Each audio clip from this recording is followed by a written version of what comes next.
بارپر joy کا خطرہ ٹلنے کے بعد سندھ میں زندگی معمول پر آ گئی۔ بارپر جوائے کی خشکی سے ٹکرانے سے قبل کئی روز کی خوف و ہراس اور تیاریوں کے بعد سندھ کے ساحلی علاقوں میں زندگی معمول پر آنا شروع ہو گئی۔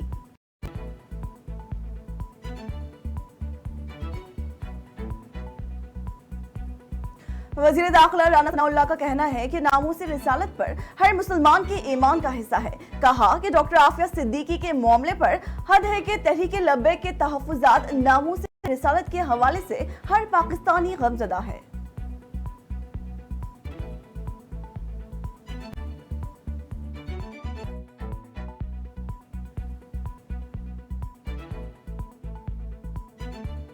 وزیر اعظم شہباز شریف کا کہنا ہے کہ اسحاق ڈار کی محنت پر کوئی دہرائی نہیں۔ اتحادی حکومت نے عوام کو زیادہ سے زیادہ ریلیف دینے کا فیصلہ کیا ہے۔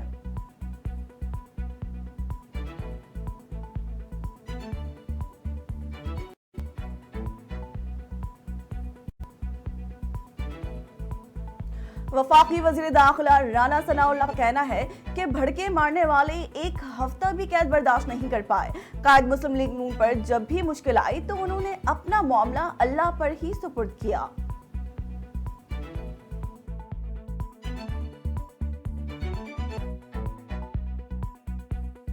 رہنما مسلم لیگ مریم نواز کا کہنا ہے کہ پاکستان میں نواز شریف کے 9 سال نکال دے تو کھنڈرات کے علاوہ کچھ نہیں۔ مشکلات برداشت کی لیکن کسی کے سامنے رویا نہیں۔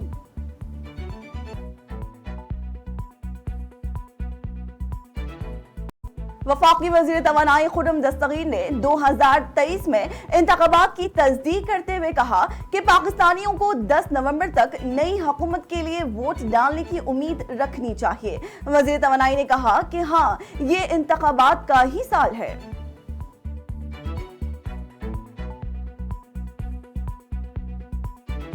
سانحہ 9 مئی کو ایک ماہ سے زائد کا عرصہ گزر گیا، لیکن سیاسی جماعت سے وابستہ شرپسندوں کے اعترافات اب بھی جاری ہیں۔ زمان پارک میں ہوئی سازش کو سیاسی جماعت کے اپنے کارکنان نے ہی بے نقاب کر دیا۔ لاہور کے جناح ہاؤس شرنگیزی کی منصوبہ بندی chairman Pakistan Tehreek Insaf P T I کی گرفتاری سے ایک دن پہلے ہی ہو چکی تھی۔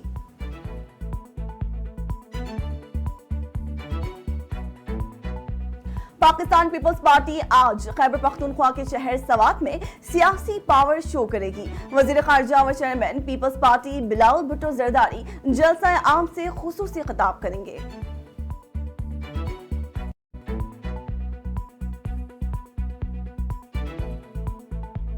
وزیر اطلاع، ٹرانسپورٹ اور ماس ٹرانزٹ شرجیل میمن کا شارع فیصل پر پیپلز بس سروس کے لیے مخصوص لین کے نفاذ کا اعلان۔ کہتے ہیں پبلک ٹرانسپورٹ شہر کے اہم راستوں سے بغیر کسی رکاوٹ کے گزرنی چاہیے۔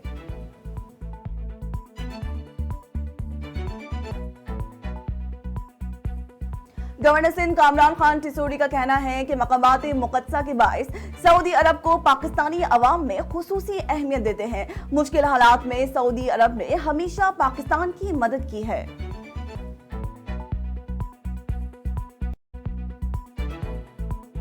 اور دورہ سری لنکا کے لیے 16 رکنی ٹیسٹ اسکواڈ کا اعلان کر دیا گیا۔ دورہ سری لنکا کے لیے بابر اعظم کپتان ہوں گے۔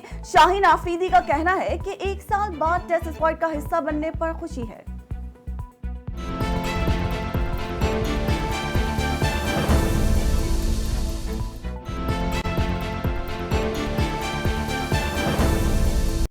ہیڈ لائنز آپ نے جانی، خبروں کی تفصیل اس بریک کے بعد، ہمارے ساتھ رہیے۔